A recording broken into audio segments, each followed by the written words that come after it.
You're listening to the Monday Night Community Show with Daniel on BRFM. This is the Daniel Monday Night Community Show on demand through YouTube. Thank you very much for choosing to listen to us through this method. If you'd like to keep up to date with when I add new interviews, then subscribe to this channel.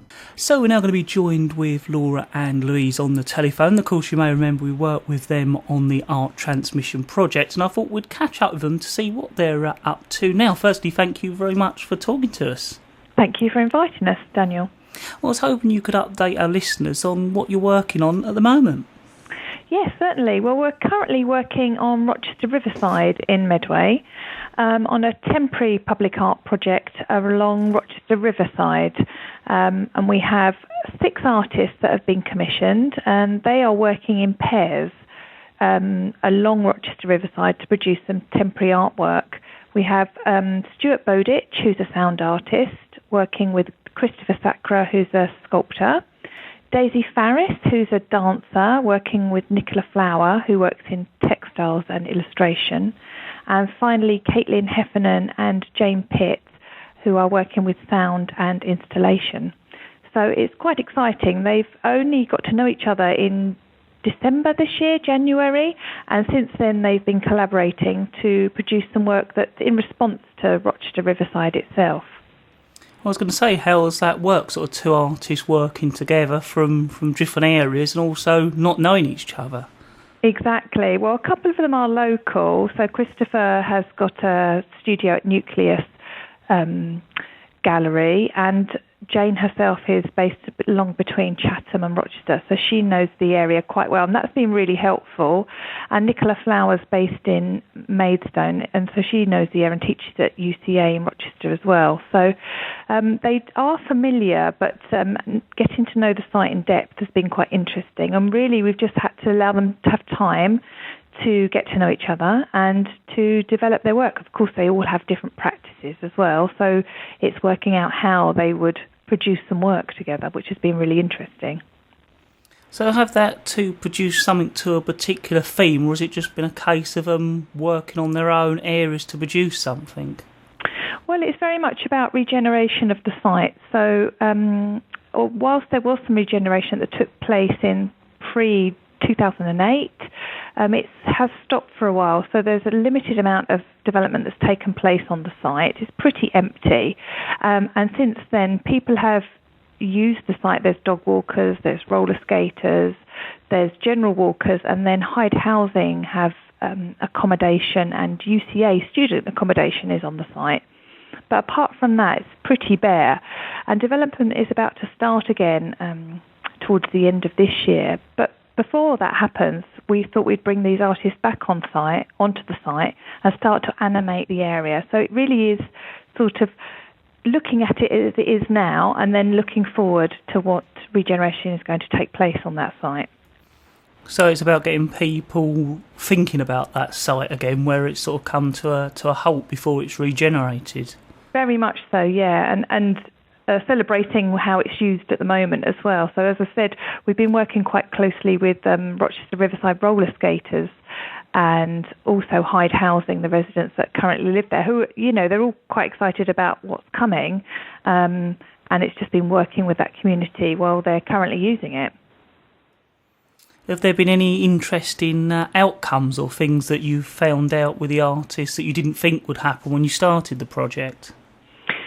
Well, certainly Jane and Kate, everybody works differently, but Jane and Caitlin have based a lot of their work on research, and they've discovered that oysters have started to seed themselves back into the riverbed again. They had disappeared, and now they're back again. And in fact, well, that's a really good sign, but Jane and Caitlin have now used that as a motif for their work. All sorts of things, really. I think we'll leave it to people to discover once the project actually launches. Well, that's what I was going to ask you next. When is it launched, and when can people see the results of it? Sure, I'll hand over to my colleague, if that's all right, and she'll talk about the launch weekend. Hi, Daniel. Hiya. Hello. Hi. Yes, as Louise mentioned, we've got some really exciting things coming up for the launch weekend, which is taking place the weekend of Saturday the 20th of June and Sunday the 21st of June. It's all locating around Rochester Riverside. And the first event on Saturday, the 20th of June, we're going to be using the cultural baton, which is a lovely silver baton that we'll be placing down by Hyde Housing. And people can gather and meet us there. Nicola Flower and Daisy Farris will be using the baton and introducing their character called Bluebell. Now, Bluebell is someone that they've kind of discovered through their research in the area, and it's kind of taken over their work. And it's a real iconic... The blue dresses really are the kind of thing that sums up Bluebell, and they've been using blue dresses and dance to talk about this character. So on Saturday, the 20th of June, from 2 till 5, they will be in the baton and they will be talking about Bluebell and showing some of their drawings and sculptural work. We also have an artist-led walk that's happening from 2 till 4, again, meeting at the baton on Saturday. And that's Christopher Sacre and Stuart Bowditch who are doing that. And they're inviting people to come along with them on an artist-led walk to explore Rochester Riverside with something called the Aperture. Now, the Aperture is a device that you can listen and look through. It's something that they've both been working on. Obviously, Stuart is a sound artist, so he's very interested in sound. Stuart has worked extensively working with sound and sort of discovering what things can be heard along the riverside. Christopher is a visual artist, but Christopher is also profoundly deaf. So it's been quite interesting how Christopher and Stuart have been working together, and they've come up with this idea of something called the Aperture, which will be something that you can look through and also listen with as well. So again, that's exploring the sights and sounds that can be seen along the riverside, and that's quite an interesting... that'll be an interesting artist-led walk on that Saturday. Right. And then in the evening, we will have a little reception, which will be held at the Bistro Cafe in Hyde Housing on Saturday, and that's from 5 till 7. And that's a chance for everyone to meet the artists together. Jane and Caitlin will also be joining us. And it gives us the chance to see a film screening by Nicola Flower and Daisy Farris, which again explores the character of Bluebell. And the film is called She's Like a Forest Fire. Now, Daisy Farris has a dance collective, and they've been rehearsing, taking the research that both her and Nicola have been gathering, and they've made an amazing dance piece that they have filmed. That's set on Sun Pier, so you'll be able to see Sun Pier and its amazing atmosphere, a beautiful piece of work, actually. And we'll be showing that at the Bistro Cafe on Saturday evening. So that's Saturday. And then on Sunday, it's a celebration of the work of Jane Pitt and Caitlin Heffernan.